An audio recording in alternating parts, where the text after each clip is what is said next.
What's up, everybody? Let me start this week with a stat. Up to 50% of runners get injured every single year. This is not just your elite group. This is not just your recreational 5Ks, not people who are lacing up their sneakers for the first time. I'm talking all runners. So if you've ever thought, yeah, running just isn't for me, my knees can't handle it, you might not actually be wrong, but there may be a way out of that too, because maybe you haven't been taught how to run in a way that your body can actually tolerate. Um, and the thing is, with running, it's one of the easiest things to start. You get your sneakers out, you open the front door, you exit and go. But with it being one of the easiest, most simple things to start, it's also one of the easiest ways to break yourself down. And if the problem isn't that you hate running, what if the problem is for you, your body never had a fair shot at doing it well? So it's not something that you really want to do, but maybe you want to give it a shot. We have to think about, for us, at people who played sports, right? Running was partly a part of our training, but it was mainly a punishment. And I think when anyone hears the four most dreaded words in sports, get on the line, that phrase alone might raise your heart rate. It probably even raises your blood pressure. You probably just feel a sense of tightness that overcomes your body because you've been there. You screw up, a teammate screws up, and you hear the whistle, everything stops, and that's the next thing out of your coach's mouth. And so when we think about running today, we don't associate the activity with, oh yeah, we're going to go build this engine. We're actually going to get some good aerobic work in. We're going to work on our zone 2. We're going to work on some speed. Your brain hears, oh, we're going to go for a run. Oh man, who screwed up? Right? Like, did I make a mistake? Did I pass to the wrong person? You get this flashback of, oh no, something's gone wrong. And that's what we're conditioned to believe, because as athletes, and this used as punishment, that's our natural reaction. Kind of like Pavlov's dogs. When they hear the bell, they think they're getting fed, they start to salivate. We hear the whistle and the get on the line, and we're like, oh no, this is not what I want to do with my afternoon. And until we're able to separate running as a tool from running as punishment, I don't know that you can actually make a clear decision about whether or not it belongs in your life right now, especially if you're starting out on a fitness journey and you're trying to build a better body based on where you are. So I want to zoom in on the physical side for a second before we go back to the mental block that we have for running. And this is where we're going to nerd out just for a second. But I want you to understand that running creates forces of 3 times or more of your body weight. So if we're thinking walking, that's like 1 to 2 times your body weight. Your foot hits the ground. The impact goes through your heel, foot, ankle, knee, hip complex, all of those things, and that carries your weight. Now we speed it up, and that speed generates more force. So every time we take a step, we've got 3 times, 4 times, 5 times our body weight, depending on the speed that we're attempting to run at. And then we do it for a mile, for 5 miles, for 10 miles. That's thousands of steps per run, and we're probably doing multiple runs per week. And that's a lot, right? So if we think about it, you wouldn't start your strength training by just going in and 1 rep maxing or even 20 rep maxing on day 1. Yet that's how we treat running when we attempt to do it, right? Strength training, we'll ease into it. We know we're going to be sore. We know we're going to do have all of these benefits if we take a structured approach to it. But running doesn't get that same respect. This is part of the reason why we see that 30 to 50% annual injury rate among recreational runners. Now, we don't see it among the elite runners because they're actually following a structured plan and they've tempered their body to manage that level of stress over years and years and years. And when we think about the recreational runners, the you and me's of the world, right? It's not acute injuries that are the issue. Yeah, maybe we step off of a curb or, you know, God forbid we get hit by a car. That's some of it. But 4 out of every 5 injuries for recreational runners are overuse injuries, meaning we've done too much for too long and our body has said, we're done. We need to take a break. The most common ones being knee pain, whether that's any of the tendinopathies or tendinoses, or general runner's knee, right? Just non-specific knee pain. It could be, it could show up in the Achilles as a tendinopathy.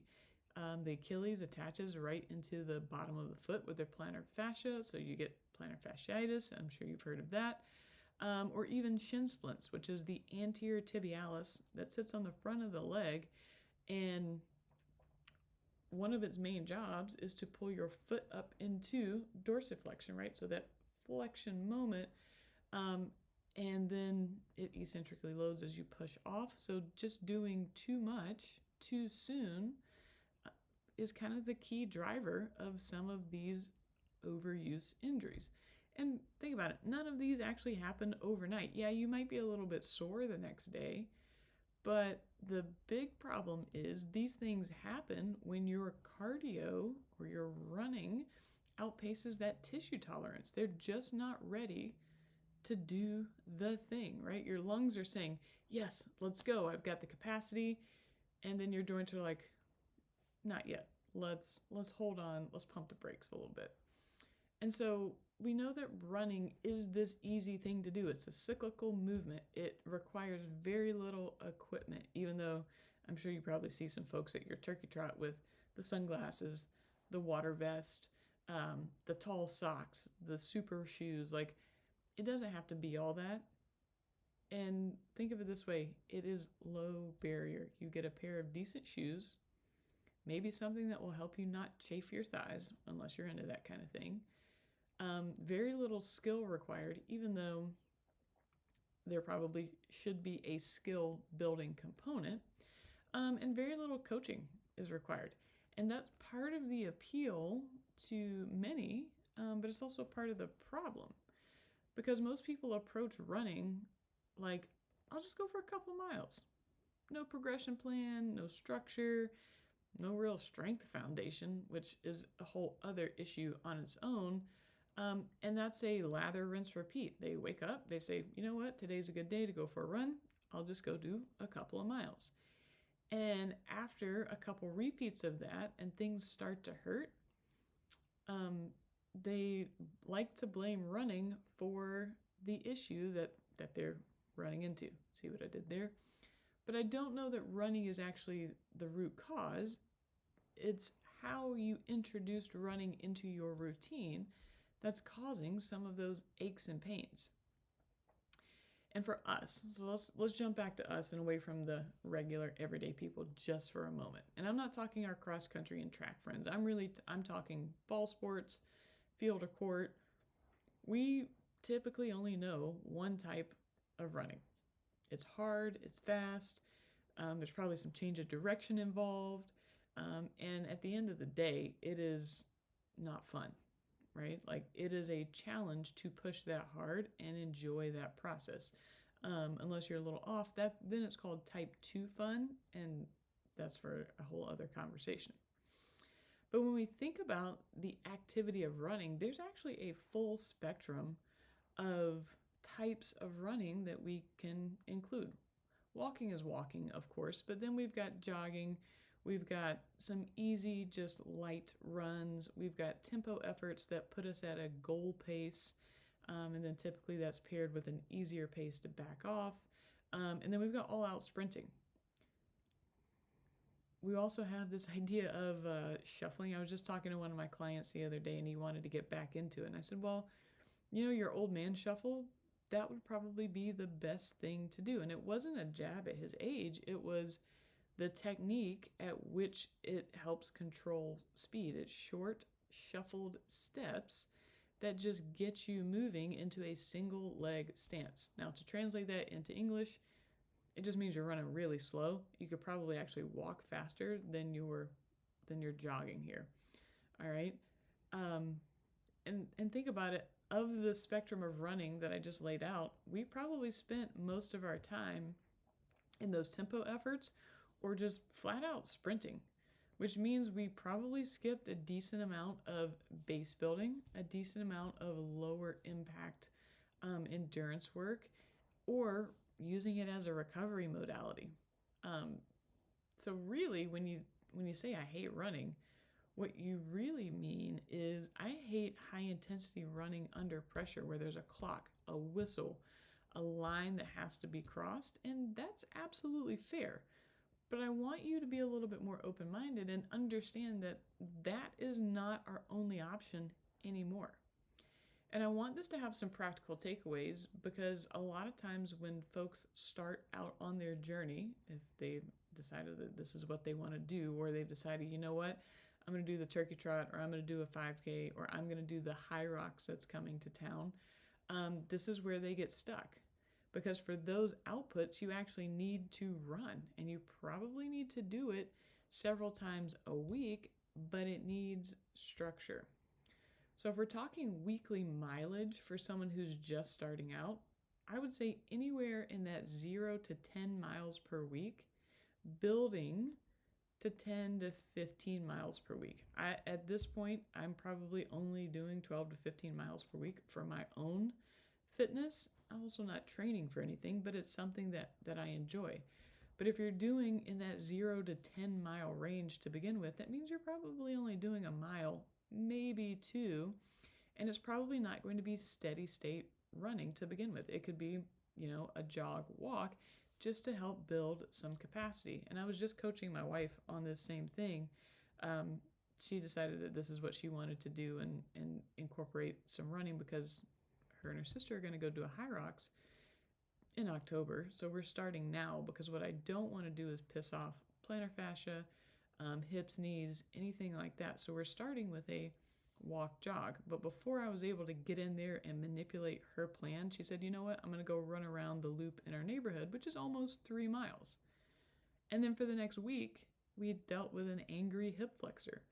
And so with this, especially for beginners, we want to make sure that we're not doing more than we can actually recover from. The goal is to do less than you think you should and build up over time, because once you're able to go from that beginner mileage to more of an intermediate mileage, which is like that 15 plus, you're going to want to add some structure to that because ideally you've built a good base. Now within each week, there's 2 or 3 different types of sessions that you should and could be doing. So the one that I typically end my week with is one long run, and that is a long, slow, more of an aerobic based. I'm staying, if you're a Garmin user, kind of that zone 3 work. Then we're also looking at a interval or tempo session where you're working hard for a given period of time and then you're recovering at least 1-to-1. Now, as you start getting more advanced, you can start working with different work to rest ratios. Maybe it's a 2-to-1 or a 3-to-1 or a 4-to-1, but you don't need to jump to that right away. For the most part, we'll focus with a 1-to-1 work to rest interval and then working at whatever you think your race pace would be. And there's a lot more, and as I write workouts for clients, there's a lot more nuance that goes into that. And then if you want, you can start to plug in an easy or a recovery run. Now that one is optional because that one I don't believe actually needs to be a run. Anything recovery, I want it to be less impact, so I'm going to opt for the bike, the rower, the ski erg, typically something that's going to unload the joints that I have been pushing hard for the long run and the interval work, and then give my body a little bit of a break. And when you start to add up the total mileage of what you're able to do between the work, so in this case, the long, slow run, and your interval or tempo sessions, you want to track it because what gets measured actually gets managed. And in order to progress, you need to be able to manage the work. And so then you're only going to increase the work each week by no more than 10%. 5 if you're a little bit more of a beginner, 10 if you're starting to get past that beginner stage. Now, the other things that go into this, and this is where it starts to feel a little bit overwhelming, is this idea of including strength training. Because strength training is going to give your joints the integrity it needs to manage the pounding. Because even the elites do some sort of strength training. And I know we're not trying to be elite, we're just trying to be healthy for the most part, or run a race. That's a little bit more on the recreational side. But you've got to have this combination of the engine and the chassis. The engine you're going to get from doing the running, doing the cardio. The chassis you're going to get from strength training and mobility. And being able to weave those pieces together is what's going to give you your best output. And for those folks who maybe aren't doing a race or a Hyrox or anything like that, you've got a little bit more flexibility because your goal is just general fitness, right? Building up to have a nice, long, healthy life, and you want to feel good in the process. So you've got more flexibility, and the volume doesn't have to be nearly as high. It can actually, the volume itself can stay the same, but the mileage can come from different sources. So the frequency is the same. You're still looking at 2 to 3 days per week. And in this case, you're probably looking more at a time-based approach than mileage because we're looking more at intensity rather than trying to build up. And so 20 to 40 minutes per session, which that's pretty easy to do even with the busiest of schedules, 2 to 3 days per week. And then your intensity, most of the work should be done in that zone 3-ish area, right? That aerobic zone, because we want to take advantages of the weird mitochondrial density energy system development of zone 2, so base building. But because we're short on time, then we're also able to get some of the benefits of doing higher intensity work. And we're kind of in that 3 to 10 total miles, and again, it's depending on your pace, of work per week. Now, we do want to include a HIIT session. HIIT meaning high intensity interval training, or SIT, sprint interval training, where you're working really hard and then recovering. Work really hard and recover. Now, that can be on your feet, or it could also be on a bike, an elliptical, a rower, a ski erg, just something where we're jumping that heart rate up and then recovering from it. That's going to give us a wider range of heart rate variability that we can then work from. And so for the health-focused outcome here, the key is you want to feel like you could have gone a little bit further, but you don't. Because you don't want to feel destroyed. You're not chasing performance, you're chasing health. So leaving a little bit in the tank so it's not taking away from the rest of your life, that still applies. And so we want to make sure that we're minimizing our cost while still seeing the benefit of doing the work. And remembering that we're not competitors anymore and we don't need to train like one. We want the recovery capacity of an athlete, but not the workload. Because again, we're not getting paid to do this. We're using it to enhance everything that happens outside of the gym. So if you've been out of the game for a little bit, and I kind of told you the rundown for frequency and intensity and stuff, but let's look at it from a phased approach, because I think that will help make the distinction of how to progress without totally burning out. And so if we think about it from phase 1, so this is probably your first 2 to 4 weeks. I just need you to go and walk. I want you to get some time on your feet. 30 to 45 minutes. Hell, if you want to throw a weight vest on, go for it. You're not going to hurt my feelings. I'll just look at you out my office window and say, there's my weight vest warrior taking their lap around the neighborhood. Now we want to use this walking to build some consistency. We want to get into the habit of getting up and moving for that period of time. So again, that's your first 2 to 4 weeks. Then the next 3 to 6 weeks, now we're looking at those walk jog intervals. We can still do some of the more steady state work, but ideally you're going to do that on something else, on one of the machines, the bike, the rower, the ski erg, just so you can keep that slightly higher intensity steady state, but your running itself is going to be like 1 to 2 minutes of jogging followed by 1 to 3 minutes of walking, right? Probably more like 3 minutes of walking after a jog as you start to dial in that pace. And then you're going to do that for 20 to 30 minutes. So now we've built a good base.